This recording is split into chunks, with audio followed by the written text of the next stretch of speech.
Hello students. आज का जो हमारा टॉपिक है वही जो बेस है, जो थर्ड चैप्टर हमने पढ़ा था जो उसका मनी एंड क्रेडिट का। मनी एंड क्रेडिट में हमने काफ़ी सारे टॉपिक इसमें पढ़े थे कि मनी क्या होती है और क्रेडिट क्या होता है, यानी कि पैसा और उधार क्या है। इसके काफ़ी सारे हमने सोर्सेज किए थे, वही कितने टाइम पीरियड का होता है, कैसे आप इस लोन को ले सकते हो, मुद्रा क्या होती है, ठीक है ना। ये सब चीज़ें, बहुत सारी चीज़ें हमने पढ़ी थी। इसी चैप्टर के अंदर कुछ और क्वेश्चन पुट होते हैं, वो क्या है ये देखो। आज सबसे पहला क्वेश्चन है आत्मनिर्भर गुट। आत्मनिर्भर गुट, इसके अंदर क्या होता है, ये एक लीगल ग्रुप होता है। लीगल ग्रुप का मतलब क्या होता है, इसके अंदर क्या होता है कि जो लोग दैनिक कोई रोजगार ढूंढते हैं, लाइक कोई मजदूर है, कोई यहाँ पे काम करने वाला छोटा मोटा मजदूर है, या फिर जो ठेले वाले हैं ये, या फिर ये जो छोटी छोटी दुकान लेके बैठे हुए हैं, ठीक है ना, पान वाला या रिक्शा वाला, ये इस तरह के लोग होते हैं जो ज़्यादातर छोटे छोटे शहरों में या फिर अपने गांव में होते हैं, जैसे कि बार्बर होता है। ये सब लोग वहाँ पे इस ग्रुप के अंदर शामिल होते हैं, ठीक है ना। इस ग्रुप के अंदर क्या होता है, लाइक 15 से 20 लोग, ठीक है ना, 15 से 20 लोग इस ग्रुप में शामिल होते हैं, ठीक है ना। 15 से 20 लोग इस ग्रुप में शामिल होते हैं, और इस ग्रुप के अंदर क्या करते हैं वो कि हर एक व्यक्ति से, चाहे वो हर रोज लगा लो आप, या फिर हफ्ते में लगा लो, या फिर आप 15 दिन में लगा लो, या फिर महीने के अंदर, वो उन लोगों से पैसे लेते हैं, ठीक है ना। सपोज करो 20 लोगों का एक ग्रुप है, उसमें से एक व्यक्ति को क्या काम दिया जाता है कि आपको सभी के पैसे कलेक्ट करने हैं। लाइक मान के चलो कि पूरे साल मैंने एक व्यक्ति से, मतलब कि हर रोज 100 रुपये लेने हैं, यानी कि एक व्यक्ति से कितने रुपये लेने हैं, 100 रुपये, ठीक है ना।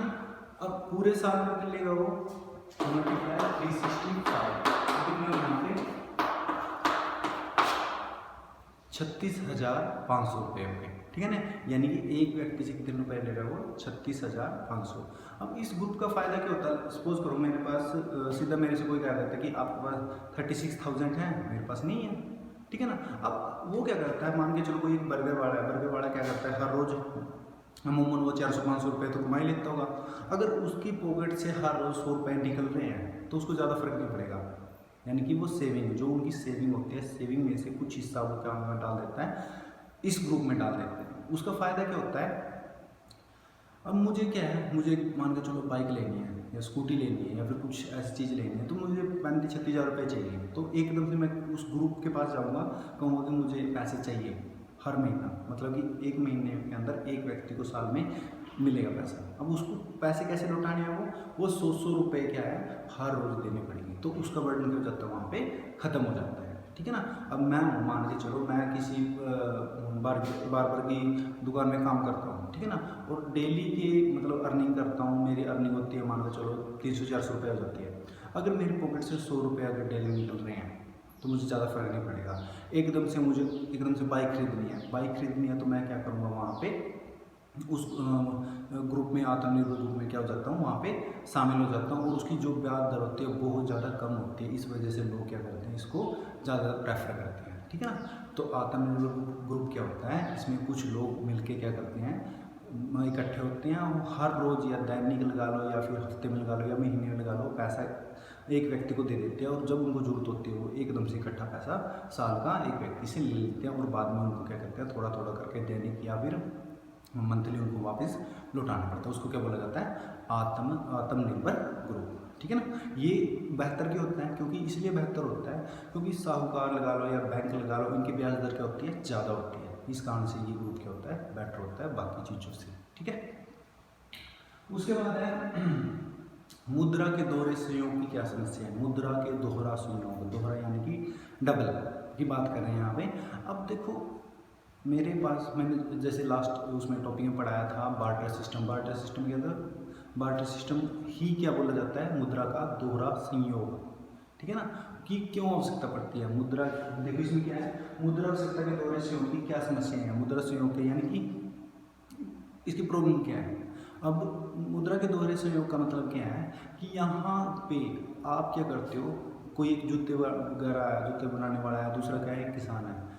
जूते बनाने वाले को तो जूते बेचने हैं, और गेहूं जो उगाता है उसको गेहूं बेचनी है, ठीक है ना। अगर वहाँ पे बीच में मध्यस्थ मुद्रा ना हो तो कैसे काम चलेगा? तो वो क्या करेगा, जूते बेचने वाला तो किसान को ढूंढेगा, और किसान किसको ढूंढेगा बेचने के लिए? जूते वाले को।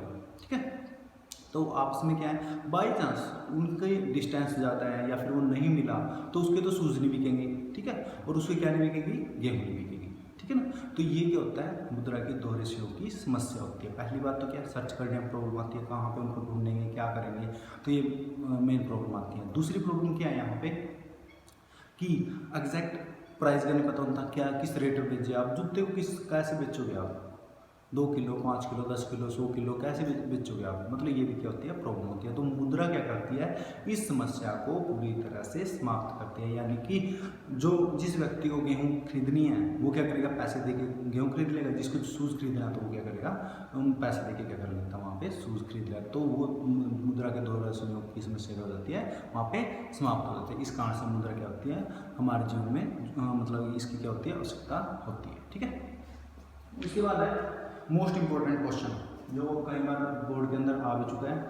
इसके अंदर है आरबीआई अन्य बैंकों की गतिविधियों पे कैसे नज़र रखता है। लाइक अब जैसे स्टूडेंट्स होते हैं, स्टूडेंट्स के ऊपर क्या होते हैं, टीचर्स होते हैं, टीचर्स के ऊपर क्या होते हैं, प्रिंसिपल होता है। ठीक है ना, तो प्रिंसिपल क्या करता है, पूरी की पूरी जो अपने स्कूल को क्या करता है, कंट्रोल रखता है। ठीक है ना, तो इंडिया के अंदर ऑल ओवर कितने बैंक होंगे, ढेर सारे बैंक हैं, ग्रामीण बैंक होते हैं, कमर्शियल बैंक होते हैं, व्यापारिक बैंक होते हैं, ठीक है ना, प्राइवेट बैंक होते हैं, सरकारी बैंक होते हैं, ढेर सारे बैंक हैं। अब उनके ऊपर भी तो कोई बैंक होता होगा उनको कंट्रोल करने वाला, तो ऐसे तो मनमर्जी भी चला लेंगे वो। ठीक है ना, तो उनके ऊपर कौन सा बैंक होता है, आरबीआई। ठीक है ना, बैंकों का बैंक जिसको बोला जाता है वो कौन है, RBI, reserve bank of India. जैसे नोटबंदी होगी, ये सब चीज़ें कौन लागू करता है, आरबीआई के द्वारा लागू की जाती है, उसी की देखरेख में ये सब चीज़ें होती हैं, reserve bank of India, RBI. ठीक है ना, अब ये कैसे बैंकों की गतिविधियों पर नजर रखता है, अब इसको एक्सप्लेन करता हूँ। अब आरबीआई क्या है, जितने बैंक होंगे उनको खोलने के लिए अनुमति किसकी चाहिए, आरबीआई की चाहिए। रिजर्व बैंक अगर उनको अनुमति देता है तभी वो बैंक को चला सकते हैं, अदरवाइज वो बैंक को नहीं चला सकते। ठीक है ना, अब वो कैसे इनको कंट्रोल रखता है, इसके अंदर दो चीज़ें होती हैं, सीआरआर और एसएलआर। सीआरआर और एसएलआर कुछ बहुत सारे फैक्ट होते हैं, पर इसमें इंपॉर्टेंट है वो बता देता हूँ। देखो, CRR cash reserve ratio, cash reserve ratio, CRR की फुल फॉर्म क्या होती है, कैश रिजर्व रेशियो। अब क्या कर दिया गवर्नमेंट ने, इसको कम ऊपर नीचे होती रहती है। अब जो इसकी परसेंटेज है वो कितनी है, 3%। ठीक है ना, आई थिंक 3 होगी, अब पक्का तो पता नहीं है, आप थोड़ा मैथ वगैरह पर देख लेना कितनी हो रही है। सीआरआर की जो अब इस टाइम पे परसेंटेज कितनी है, 4%। और जो आपकी एसएलआर इसको एसएलआर क्या बोला जाता है, structural liquid ratio, structural liquid ratio इसकी है 18.50% है इसकी जो रेशियो है। अब इनके मतलब क्या है, इसको इनका मतलब क्या है, मान के चलो कि कोई बैंक है, मान के चलो एचडीएफसी के पास टोटल पैसे हैं 100 रुपये, 100 रुपये, तो 100 रुपये में से वो 3 रुपये तो देगा किसको, 3 रुपये तो जमा करवाने पड़ेंगे आरबीआई को, रिजर्व बैंक ऑफ इंडिया को, कैश के तौर पे रिजर्व बैंक को पैसे वो जमा कराने पड़ेंगे।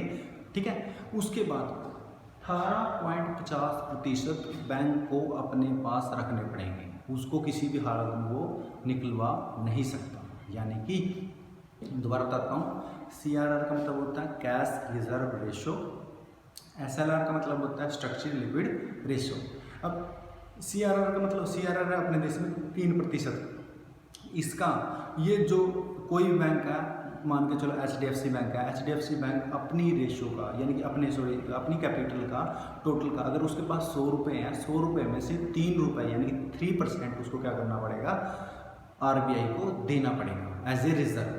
ठीक है ना, दूसरा एसएलआर स्ट्रक्चरल लिक्विड रेशियो, और उसमें से 18% 100 रुपये का 18.50% अपने पास रखना पड़ेगा, जैसे कि उसके पास है ही नहीं। ठीक है, तो उसको बोला जाता है स्ट्रक्चरल लिक्विड रेशियो। उसका फायदा क्या होता है, देखो अब कोई बैंक फ्रॉड कर जाता है, अब कुछ भी मान के चलो, कोई बैंक है जरूरत से ज़्यादा, जैसे कि ये था नीरव मोदी था, ठीक है ना, ये सब पर्सन होते हैं पैसा लेके भाग जाते हैं, तो उसके लिए क्या किया हुआ है आरबीआई ने, रिस्ट्रिक्शन लगाई गई है कि आप इससे ज़्यादा पैसे को नहीं निकलवा सकते हैं। ठीक है ना। तो जो जिन लोगों ने पैसा जमा किया है उनके तो पैसे डूब जाएंगे ना, तो आरबीआई इन तरीकों से क्या करता है, वहाँ पे कंट्रोल रखता है। ठीक है, तो यानी कि आरबीआई ऐसी गतिविधियों पर रख सकता है कि जो जिन व्यक्तियों को जितने पैसे की जरूरत होती है, जैसे मान के चलो किसी को 100 करोड़ रुपए का लोन चाहिए, तो ज़्यादा अमाउंट होगा तो वो किसी को परमिशन लेनी पड़ेगी, पहले बैंक के मैनेजर की, उसके बाद आरबीआई की वहाँ पे परमिशन लेनी पड़ेगी, तभी उसको क्या है लोन वगैरह मिलता है। ठीक है, तो सीआरआर और एसएलआर क्या करते हैं, इन ये सब चीज़ें क्या करती हैं, अन्य बैंकों की गतिविधियों पे नजर रखते हैं। कई बार क्या होता है फ्रॉड हो जाता है, तो इसके ऊपर कंट्रोल कौन रखता है, आरबीआई रखता है। कोई जरूरत से ज़्यादा लोन तो नहीं ले रहा, या फिर इस चीज़ें क्या होती है, आरबीआई उस पर पूरी तरह से कंट्रोल रखते हैं। ठीक है ना, आई होप आपको ये चैप्टर समझ में आ गया होगा अभी तक। नेक्स्ट कुछ क्वेश्चन रहते हैं, वो मैं नेक्स्ट जो आपकी क्लास होगी उसमें मैं करवा दूँगा। ठीक है, थैंक यू।